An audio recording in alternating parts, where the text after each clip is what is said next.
اللہ سے مانگنا سنت ہے، اگر دے دے تو رحمت، نہ دے تو حکمت۔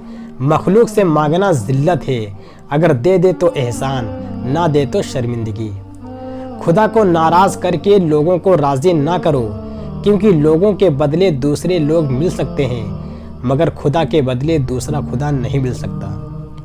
جو شخص تم پر غصہ کرے مگر پھر بھی تعلق ختم نہ کرے، وہ برے وقت میں تمہارا سچا ساتھی ہے۔ اپنا سر اونچا رکھو کہ تم کسی سے نہیں ڈرتے، لیکن اپنی نگاہیں نیچی رکھو تاکہ پتہ چلے تم ایک باعزت گھرانے سے تعلق رکھتے ہو۔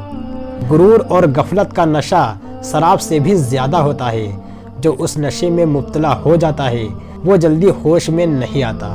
3 رشتے بے نقاب ہو جاتے ہیں: بڑھاپے میں اولاد، مصیبت میں دوست، غربت میں بیوی۔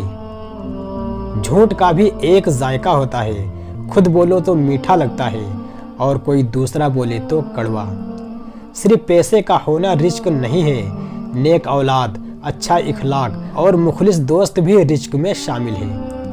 اچھا دوست ہاتھ اور آنکھ کی طرح ہوتا ہے، جب ہاتھ کو درد ہوتا ہے تو آنکھ روتی ہے، اور جب آنکھ روتی ہے تو ہاتھ آنسو صاف کرتا ہے۔ انسان کی پہچان علم سے نہیں ادب سے ہوتی ہے، اس لیے علم تو ابلیس کے پاس بھی تھا مگر ادب سے محروم تھا۔ اگر زندگی کو ہمیشہ خوشیوں کے ساتھ گزارنا چاہتے ہو تو غمزدہ لوگوں کے غم سنا کرو، کبھی دکھی نہیں رہو گے۔